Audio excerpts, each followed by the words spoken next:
Good afternoon.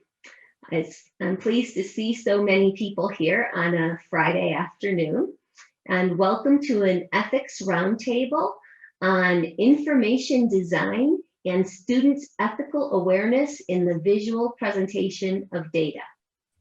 I am Tracy Gonzalez-Padron, the director of the Daniels Fund Ethics Initiative Collegiate Program at UCCS College of Business and a professor of marketing, international business, and strategy. Roundtables offer us the opportunity to hear about how others teach ethics and implement principle-based ethics in their work or area of expertise. It is my pleasure to introduce Tom Wahl, a UCCS Ethics Fellow this year. Tom is currently the Senior Instructor in Technical Communication and Information Design Department. And joining Tom today is a UCCS Student Ethics Ambassador, Cameron Fox, who has been working with Tom on this ethics project that they will present today. So take it away, Tom. All right, well, thank you. And I just put in a chat, I'm actually one of the senior instructors, not the senior instructor. But I want to thank you all for coming out on the last day of the term. You know, it's a poor excuse to avoid grading, but I appreciate you coming here, and we'll try to make it quick so that you can get back and enjoy your day. Because I know we're all anxious to be done with this term. It's been so weird. I think Cameron, actually my student ambassador, Cameron Fox, phrased it really well as we were working together on this. She compared it to being in the car for a long drive and you're just ready to get out of the car. You know, Dad, are we there yet? Or better yet, Dean, are we there yet? But I know it's been a long term, so we won't keep you, but we do appreciate you coming and listening to our presentation. All right, so presenting today would be me, obviously. I'm a senior instructor with TCID, Technical Communication Information Design Department, and I'll be talking about TCID in a couple slides because I know being a new department, new degree program, a lot of you aren't familiar with it. But also Cameron Fox, student extraordinaire. She's a business management major, TCID minor, and she's also an ethics ambassador. In addition to, though, you know, I'd like to point out she was selected as an LPMR intern for the summer. For those of you that don't know, LPMR is a very big funder in town for nonprofits and for the community, and this is a very selective program that she got selected to. And Tracy, I really think being able to put that student ethics ambassador on her resume was probably a nice feather in the cap to help her get selected. So the agenda today is just to talk about first, what is TCID and what is TCID 2080, which is my class where I'll be applying this lesson.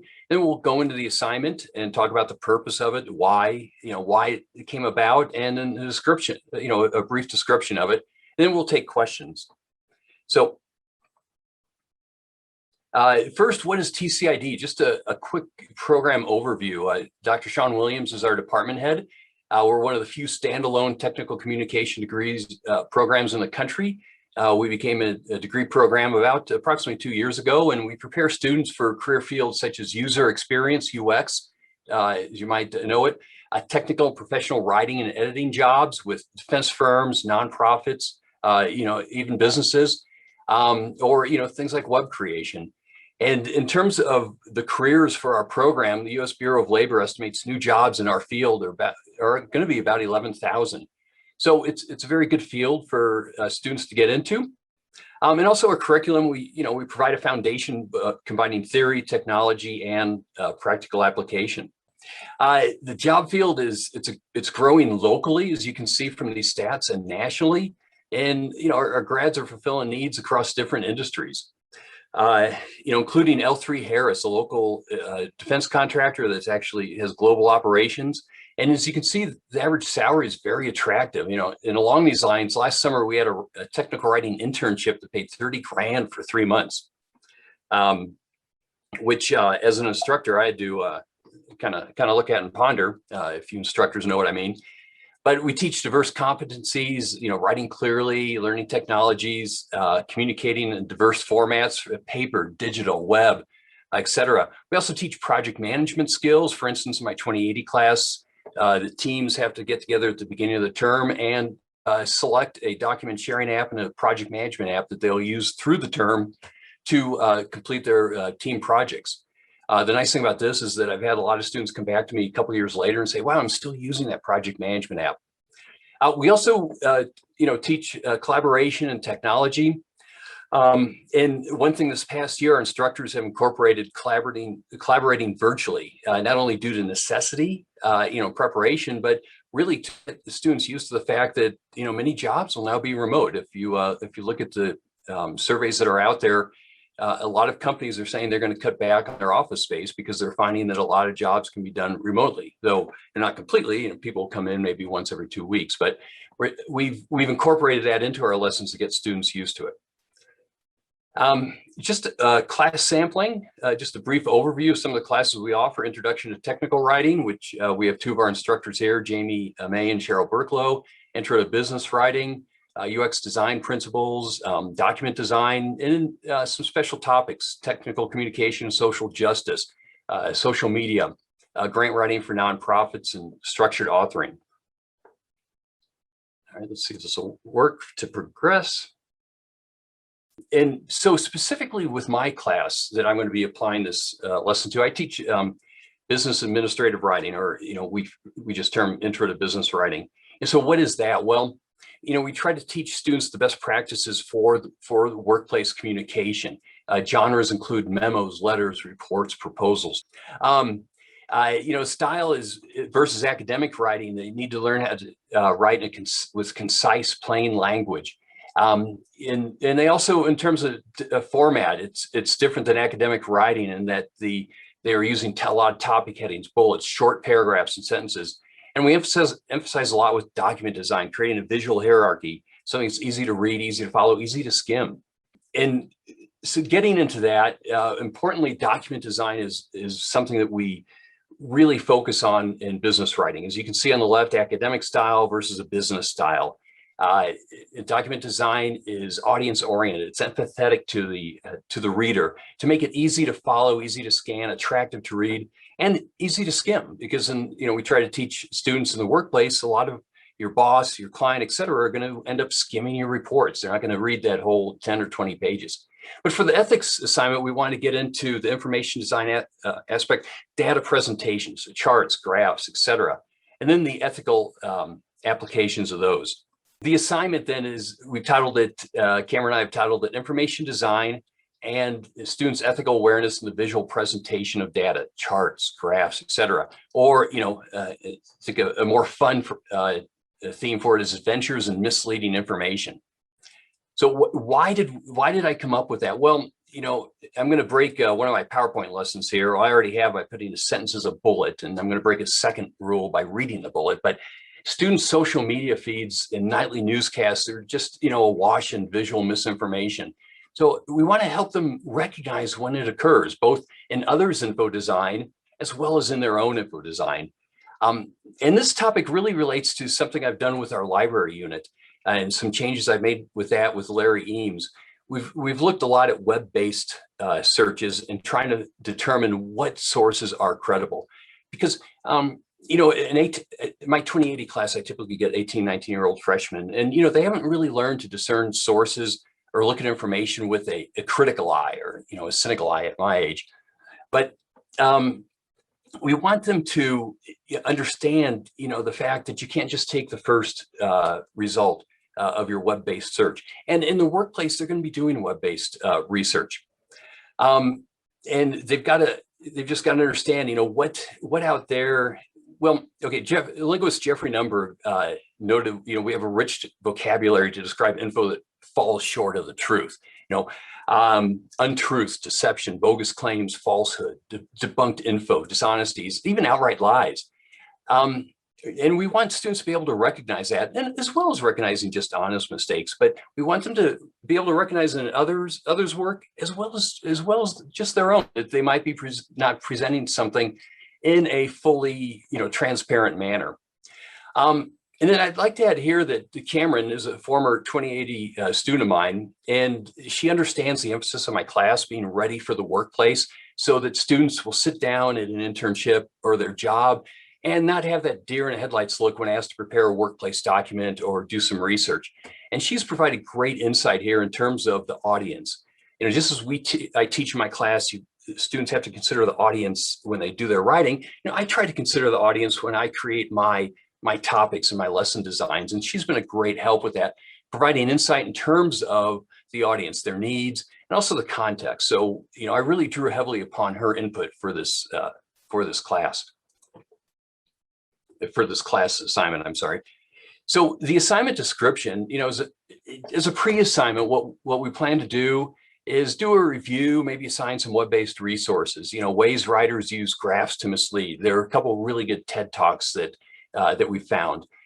There's a great class called Calling Bullshit out of a couple of professors from the University of Washington, and they provide some great information. So we'll review and assign that to look at ways that statistics can be misleading. And then we'll review some examples, show them just discuss the prevalence of misleading information design that's out there, in terms of so many different areas, not just, not just news and politics. But, I'm not just have to add as a footnote, I'm not an expert in stats or graphs. I know some really smart people out there in the audience are, those of you that actually enjoyed stats as a class. But this lesson is intended to be kind of like an awareness guide to the students, something to help them open their eyes. So when they look at search results, be it the news or how they present info, that they'll keep in mind that, am I presenting this ethically? And I have to keep in mind that most students in the workplace, they're going to do web-based search for data. It could be, one of our students getting a job in HR and having to look up stats on requiring vaccines. Or maybe a sports management major going to work for the Colorado Rockies, Denver Broncos, and he has to, investigate the use of social media by fans, age groups, et cetera. So you're going to be using web-based research, and I really think this will be a useful tool to help them discern what results they get back in terms of information and information design. And then after that, we're going to tie it into the key Daniels Fund's ethics initiatives, principles, et cetera. But what I'd like to do now is, so what follows then here is assignment description. So at this point, I'm going to turn it over to Cameron, and she's going to take over the discussion of the assignment description and kind of give an overview of what we'll be offering the students. So Cameron. Hi, everyone. The assignment will be made up of two different parts. So first, we wanted to start by having the students find their own example, whether that's from social media, a news outlet, or something they created on their own, creating their own example of a bad graph, and then having someone respond to that by fixing the data and explaining what they changed to make it better. And then, as Tom talked about, memos is a big part of this class and writing concisely and in plain language. So I wanted to have that a part of this and just getting that extra practice. So we wanted to have them write a short memo reflecting on the material of this module. So the principles, the impact of the unethical data, and then why is it important to present data in an ethical way to your audience. And then at the end of it, we had a couple of reflecting questions, like what did you do well? What do you think could have went better? And then how can you implement this into your own life? Because I think something this big and with all the media we consume, it's really applicable to anybody, no matter which direction you go with your major. Let's see. And then the Daniels Fund Ethics Initiative principles are integrity, trust, accountability, transparency, fairness, respect, rule of law, and viability. And we'll be focusing on integrity, accountability, transparency, and fairness. And integrity is to act with honesty in all situations. And it's important to represent the data in an honest way, and that's not misleading to the audience. So we could see here on the left with this little pie chart, it's not very honest at all, and it's giving the wrong message to the audience and the viewer. So we provided a fixed example of this, showing how it should look so people can get the right message. And then here was another example from Ivanka Trump. The dotted lines that are gray were the ones she provided, and Tom added a little pun in here. Maybe this could be a bit more accurate than Ivanka would like. And it just shows that sometimes, even though people do have the best intentions, it doesn't come out the best, and it is misleading to your viewers.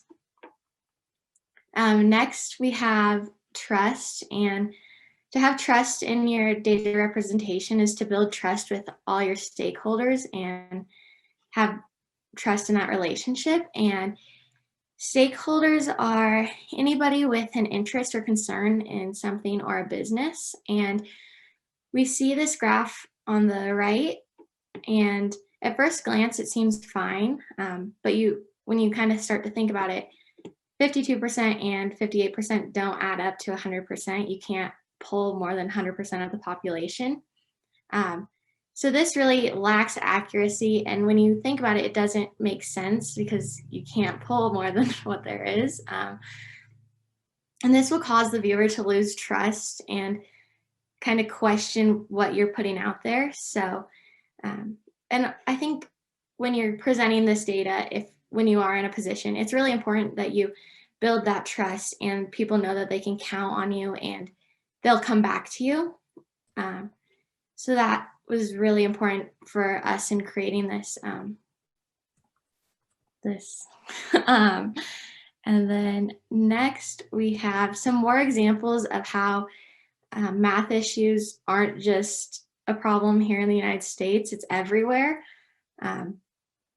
And it doesn't seem like that big of a deal, but when you take a step and think about the validity, it kind of throws off all of the data and you can't really trust it anymore. And then we also included this example of a newscaster. The average is, in that baseline is 71 degrees, and these bars are 73 degrees. So that doesn't really make sense to the viewer. But also, I feel like we hold our weathercasters to a whole nother level of accountability. If they're saying it's going to be cold outside, we can go outside and see if that's really accurate. And I think we should really be holding all of our information providers to the same standard to make sure that we're getting the most accurate and honest data and information. So that goes into accountability and accepting responsibility for all decisions. You should know when you're kind of skewing the data or making it into something that it's not. That can really change the message of what the graph is intended to be. And the design impacts what the viewer is going to take from it. And it could make a whole different assumption or interpretation of what you're trying to provide. So this example below shows how it's 35% and then I think 39.6. And there's the scale on the left one is really spaced out. So it looks like it's a lot bigger of a difference than it really is. And then with the appropriate scale, you can kind of see that the 4.6% difference really isn't that huge in comparison. And then we have some more examples of this. With the scale, especially, it can really throw off the message and showing the viewers what you're trying to say if you don't show it appropriately. And then color makes a big difference. This first top left one, it's not really interesting. It doesn't really bring anybody in, but with the color and the percentages on it, it's easy to understand. You can quickly look at it and get what these people are trying to tell you. And then same with the ones below. And then here are some more design issues. I thought this one was kind of funny. The average woman or average female height per country. It looks like India is really tiny in comparison to everyone else, but their scale is just weird since it's 5 foot. That's really not up to somebody's knee in other countries. So I think that keeping your design and scale in mind will help portray the right message. And then with this pie chart, we could see how the colors and the positions on these charts aren't consistent. So it's really hard to understand, and it takes a lot more time than it should be to get this information. You shouldn't have to search. It should just be consistent colors and consistent placement. And then here we showed this example that readers will assume the size difference in shapes and areas are proportional to their value. And we all know that 13 is not about half of 54%. That gets a little wonky, and we should just be making sure that we're displaying it in an appropriate way so people can just quickly look at it and understand. And even if we're just scrolling through social media or looking at anything on the news, we should keep this in mind so we can see where data is getting a little weird and we're not getting the full picture. And then down here in this little graph, we see how 6.9% or 6.9 million is a big jump between the two, and 6.9 million isn't bigger than 101.7 million. So we should be keeping that in mind when we're putting together these different graphs and looking at them. Next, we had this one. I was always, I lost it. Okay.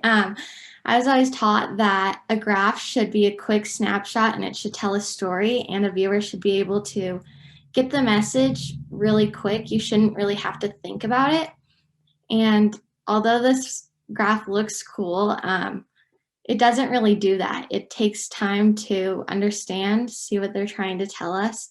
And the curves don't help the reader. So it's kind of, it shouldn't be used. Next. Cameron? Yes. I just want to add that, design is really important because the students in our classes, it's kind of their first exposure to the design aspects of, let's say, Word or, or PowerPoint. So a lot of them just tend to go with, hey, I think this looks really nice, without taking the additional thought of, but is it really helping my reader understand things? So that's why we emphasize a lot of the design issues. And the other thing I want to note is we're showing a lot of examples, just kind of because we want to show these to the students to indicate the prevalence of all this misinformation out there. But a lot of them apply to different, obviously different ethics. Probably, some of them apply to all aspects of the Daniels ethics principles. But I think the design aspect is really an important one, because we see that with document design and in our freshman, sophomore students who are just getting into the idea that they can step out of APA MLA restrictions and create their own design. And sometimes they just get a little too designish just to be general about it. So this is another example that we have to help them realize, here's your design, but then take the extra step, look at it. Is it actually getting the message across? So I'll turn it back to you, Cameron. Okay. And then we had transparency. We think it's important to maintain open and truthful communication. Although news information, news sources, they probably intend to be as transparent and honest as possible. Sometimes that doesn't always come through with their representation of data.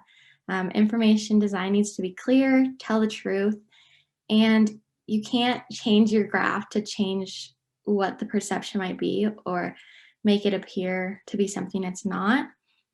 And you need to know your sources as well as their bias, and then use the appropriate type of graph to communicate your information. And then here we had a graph on the left that shows proportions of deaths per the 100,000 of the population. And I think at the beginning of everything's kind of happening with COVID, there was just so much information we didn't really understand what was going on. So graphs like this made people either more scared or not understand the severity of the situation.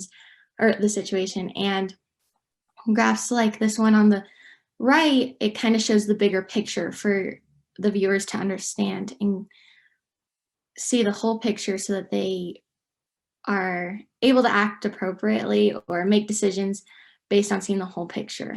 Well, and Cameron, too, it's about, if you can give the mortality rate, but it's also good to provide the whole numbers with the thought of being transparent to your audience and letting them know all aspects of it, not just trying to, cherry pick one data or, again, just the intent that they should be able to see the whole picture there. And then we had some more examples. Let's see. Okay, some more with COVID. These ones so on this one, you could see how the scale isn't consistent. It goes from, I think, 330 up to 400, and it's just kind of all over the place. So it's hard to take this and get a lot of use out of it because it's not really consistent. And then on this other one, we see how out of context and without an explanation, it doesn't really make too much sense. So it's hard to get the most information from it because the largest number is 4,049, but it's the smallest bar. So it's really hard to understand. So it makes these kinds of graphs led people to probably be more anxious or nervous during uncertain times, when if it was just a little more clear, it probably would have helped these situations and people wouldn't be so scared all the time. Let's see, next. Oh, too fast. Okay, and then for fairness, and we said to be fair and equitable, you can't let your own bias be reflected in information design. You have to let it speak for itself. And in these examples, we see how adding a scale to the graph made a great difference in the representation and made it reflect the reality of the data and what the information is trying to tell us. And then here's another example of trade groups. With assumed credibility that they have, they also act unethically to present their point. And this graph shows how someone can take a snapshot and kind of tweak the data to meet their objective. And the graph on the right shows the actual difference in the larger perspective, making it more accurate and fair for the viewers to understand the actual effects that this partnership would have, that the trade group is advocating for. This too is an important part for our students who, 18, 19 years old, and they see something from a trade group, you kind of assume that, oh, this must be credible. But, as you can see here, you need to have a discerning eye because they are representing a special interest. And I think, again, it goes back to teaching our young students, don't just, jump in and assume that your source is credible. Look at it with a discerning eye. And then there are many ways we can improve misleading information. We have seen many examples throughout this whole presentation of how bad scales can really change how the data is perceived. So an improved scale, clear lines, and points on a graph can make a huge difference in what the viewers are taking in. And we see how on the top graph, there are many issues with this. 9% and 8.6% are not the same. And then down here at 8.8%, it appears to be lower than the 8.6%. That doesn't really make sense. And down here on the graph below, we see with a better scale and better plotting, or it's the same scale, it makes a good difference, and you can really see the differences and the increases and decreases in the unemployment rate that they're trying to show. And then, let's see, clicked it. Where we get our information can play a role in our unconscious biases. And I think that all students really understand that feeling of, I really need to get this paper done and I need to find some sources quick. So just making sure you understand what that source is and the role they play in their own bias will be important, and not just clicking on that top link to an article. So being aware where news outlets fall on the bias scale can help us identify if the data and information we are being presented is completely accurate and honest. It's not skewing one way or the other. And we have to keep in mind that the media we consume is being fed to us. Whatever we keep liking and interacting with is what we're going to get more of. So we have to just remember that and consider the validity of the information and not just take everything for face value. We have to kind of do some digging. And then next, we have things to avoid when presenting information designed ethically and clearly. Misleading and unclear access labels, inconsistent scales, or omitting the baseline numbers not adding up. We saw a lot of examples of that in the pie charts. And then cherry picking data is really important. I just read an article, or it was in a book, about how when they were doing the data analysis for the Challenger space launch, they didn't look at all of the data points. And if they did consider these extra data points, it could have made a huge difference in how the events unfolded and potentially saved lives. So I think sometimes cherry picking isn't intentional, as well as a lot of the things that we've seen. I don't think people purposely try to give the wrong information. So we have to consider that when we're taking in information. And then continuing with things to avoid, the key information and a key for the information can be really helpful. Those pie charts that we saw with the changing colors and position, if they just had a key for which colors were which age group, it would have made a huge difference in the understandability, or I don't think that's a word, but I just made it one, and helping the reader just quickly get the big idea. And then just going with good conventions, making sure the colors make sense and it's giving the right message is really important.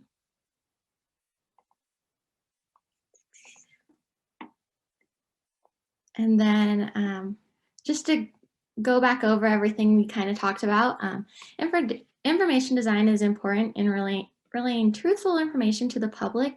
Small errors in information design can change what people perceive the message to be. And then we have this funny little graph down here of a pizza, and this guy says, how did they survey 695%, I think it says, of the population? And then he goes to say you could use a different graph, and this guy pretty much says you toss the rules if it's for pizza, pizza graphs.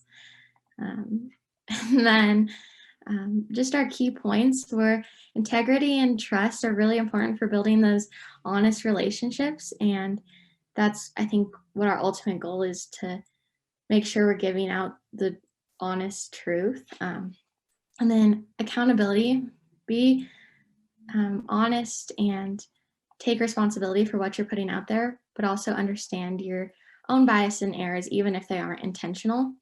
And then transparency and fairness. Let's see, understand your sources and your own, and make sure that we aren't letting what we see on social media and news outlets be our only perception of the truth. We have to understand that even though people don't try, sometimes things get a little skewed one way or another, not show the full picture.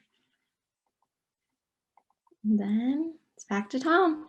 All right. Well, for those of you still here, we appreciate your time, and hope this was a worthwhile reason to avoid grading or while away a Friday afternoon. But we tried to present an overview of what we'll be presenting to the students in 2080 in this ethics unit. So I hope it was informative, maybe gave you some good ideas possibly for your class, and we'll open it up to questions.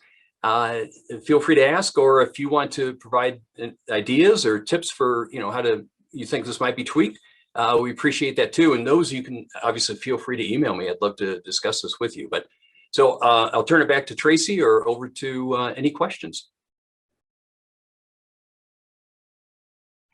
Well, I'll start it out because the questions always take a while. So I'll ask a question.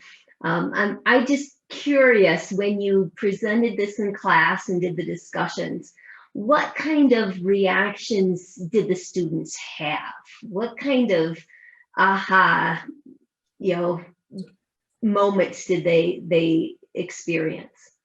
Well, to be honest, Tracy, we've had to, with COVID and everything, I've had to redesign the classes because we have, especially this last term, I've had some different issues with students. So this will be implemented in fall. So I haven't had that yet. But when you mentioned that aha moment, it's interesting because I've used that in my classes when they do their reflective memos. What was the aha moment? I think that's a great way to phrase it, and that's something I'm really looking forward to seeing what the aha moment from this is. When they do the reflective memo and talk about the different types of visual information they're seeing out there. Thank you.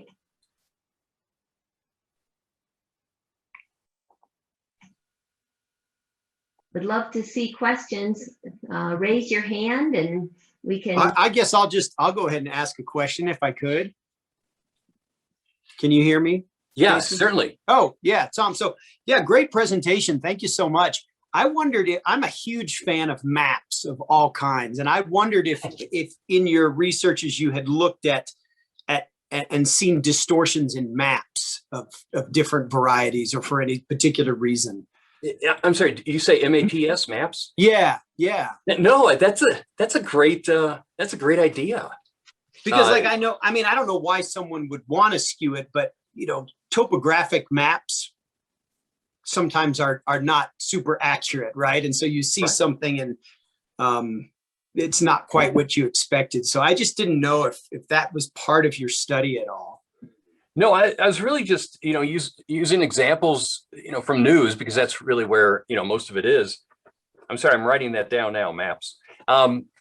But, because in the workplace, they're going to have students, like I said before, will be doing web-based research, hey, find some data that supports this stance we want to take or this action. So, they're going to go find them. But I think maps are a great example that's something good to use and to have them look up, because you're right, there could be differences there. And, I don't know, like you said, I don't know why they'd want, the topographer would want to do that, but that would actually be a fun aspect of the assignment to have maybe one team go research that information. And again, just another example to them of how this misinformation exists out there. And you've got to be aware of it. And also, turn it the other way, how easy it is to inadvertently design this so that it does become misinformation.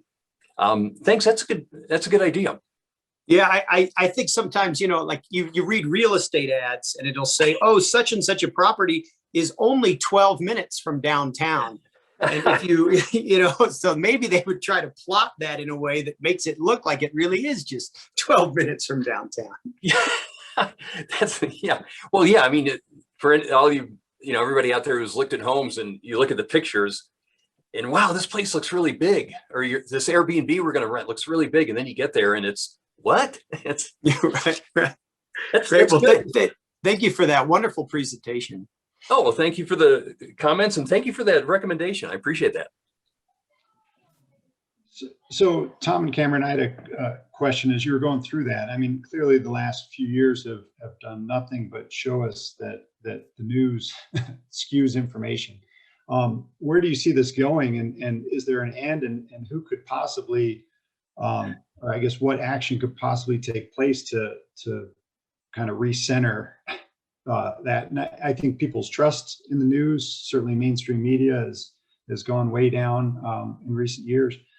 I, for one, I go to the gym where they have all the news channels up in front of me, and I can compare the stories as they read them from one news channel to the other, and it's quite an entertaining exercise to keep my mind off my own exercise, I guess. But just curious where you think that the end is, and can this be fixed?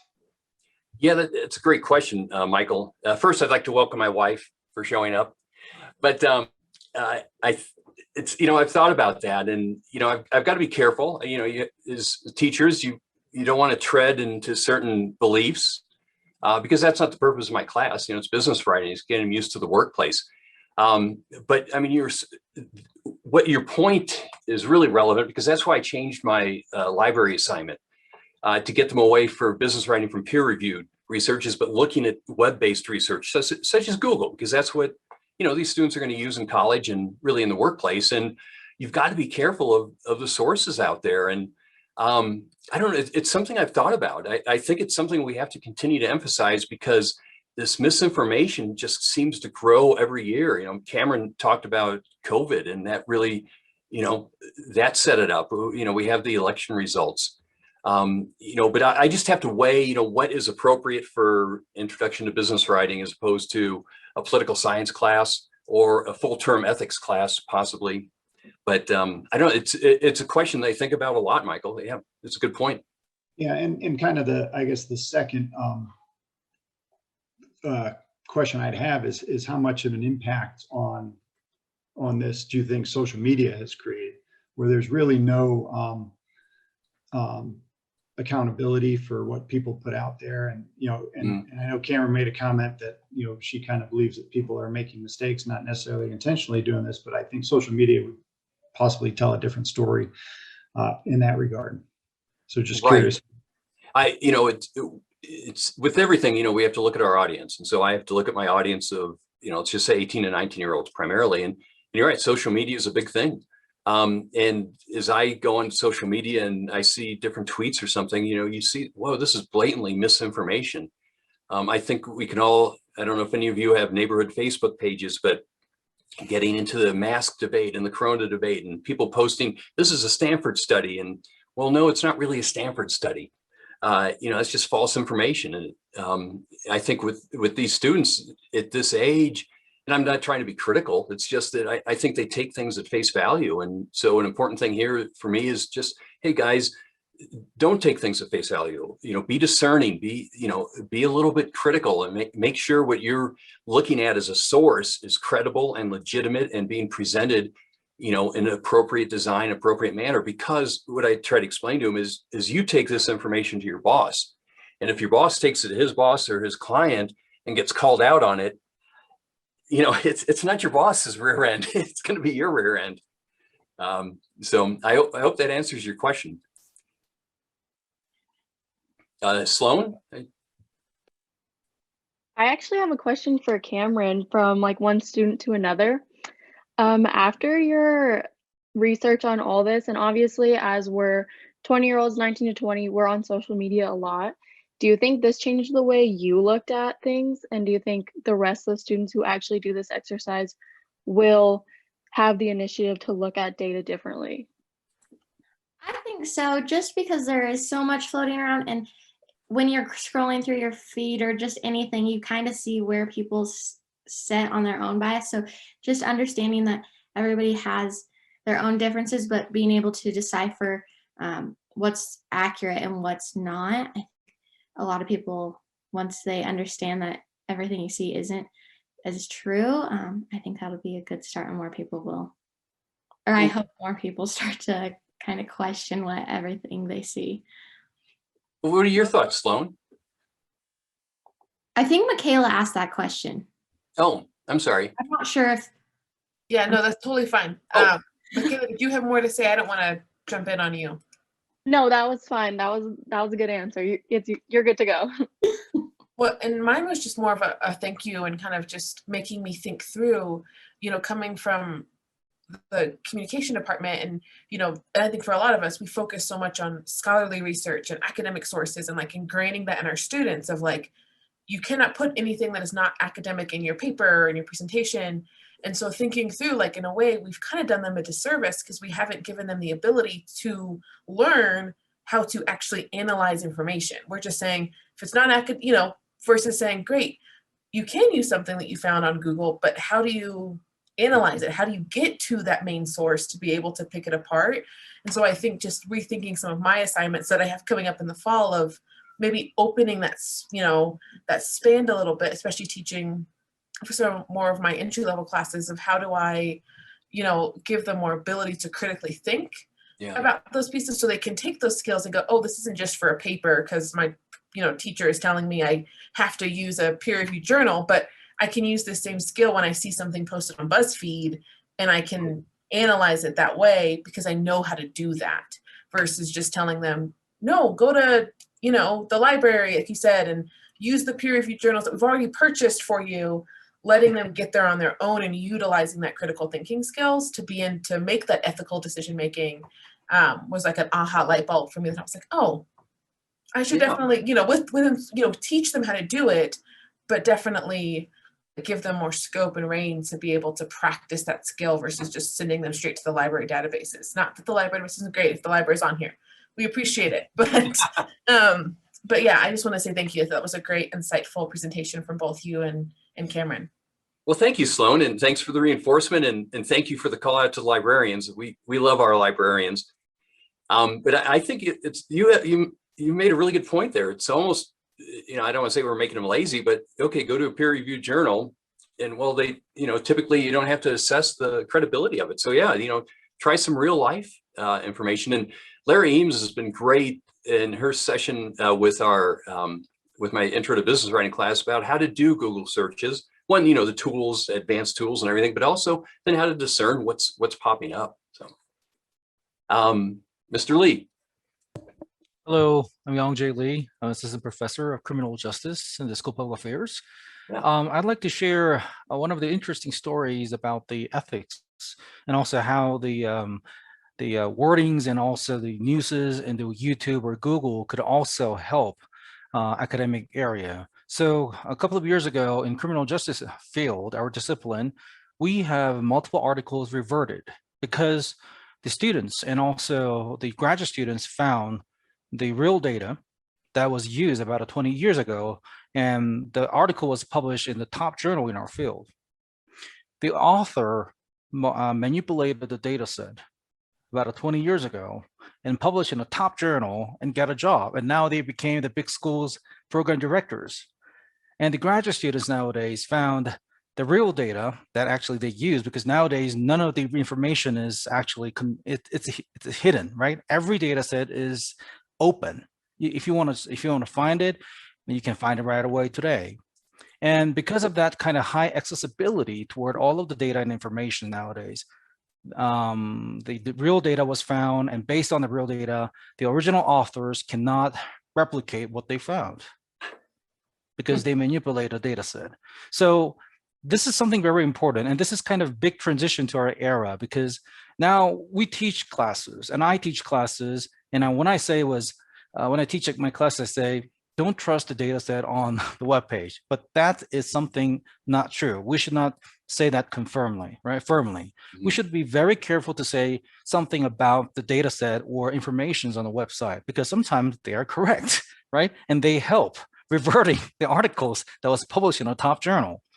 So I think this is a really nice era to have that kind of transition. And my daughter is 11 years old, and she sometimes uses Wikipedia to refer to what she found. And to me, Wikipedia is kind of some kind of very risky place to refer to something, right? But there are some good information that I never knew before. Yeah. Right. So exactly. I don't know. Yeah. So my question is, what would be your suggestions if your students found really nice information in Wikipedia or something like that in Google on any web page that is really going to help your class to prosper? Well, I think I'd call in the librarian to have a session. But I mean, I see your point. In fact, I think you touched on that in your ethics presentation, if I remember right. And you're right, it's, not even taking the peer-reviewed journals of the journals because of that open information, even that may not be credible. And I think what, my work is to find some examples of that, like you just mentioned, but and then provide those sources to the students and have them, ask them to go discern, is this credible? And explain why not, and just to open their eyes to the fact that as you go in your journey in life, your career journey, you can't just take it, you just can't take it as a given that, hey, I got this from this source, so it must be good. Because like you say, even in Wikipedia, which I know most people, especially in academics, kind of, push aside, but you're right, there are times where there's legitimate information there. So I think it's an exercise in getting them to find the information and then justify why it's credible. I have one of my assignments in Intro to Business Writing is that they do a PowerPoint and they have to go find information on emailing and texting in the workplace.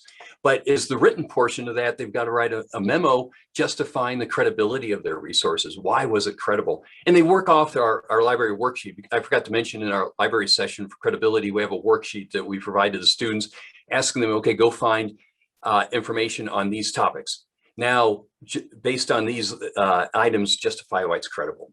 But I think it's something we need to think about more. It's because you're right. Yeah, all this stuff is opening up, and we're finding out, hey, this guy's not legitimate. Thank you. No, thank you. Well, thank you, everyone.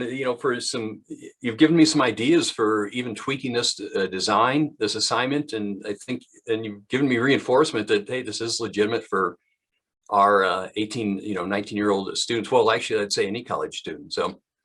Actually, I just really want to thank both of you for an excellent presentation. You've got me thinking about how to address this topic in my courses as well. So I think everyone will leave today with some interesting ideas, and we will be sharing the video recording and the presentation with everyone as well. So with that, I want everyone to thank Tom and Cameron, and Cameron, congratulations, you're going to be a student ethics ambassador next year as well. So we're looking forward to more, and everyone have a great Friday afternoon. And this is the last roundtable for the academic year, but we will be back, and we have a even more exciting schedule coming up. So Tracy, can I add one thing? Sure. I want to thank Cameron too. She's been a great help, and I just want to really promote Tracy's use of student ambassadors, because it really helps, I think, us, and instructors at our age or culture, whatever. It really helps us understand, give us a perspective of what the student is viewing, what the student, what they anticipate, understanding that audience. So I'd really recommend to you, talk to Tracy and utilize its student ambassador opportunities here. It's been great. Cameron's been a huge help. I would not have been able to do it without her. So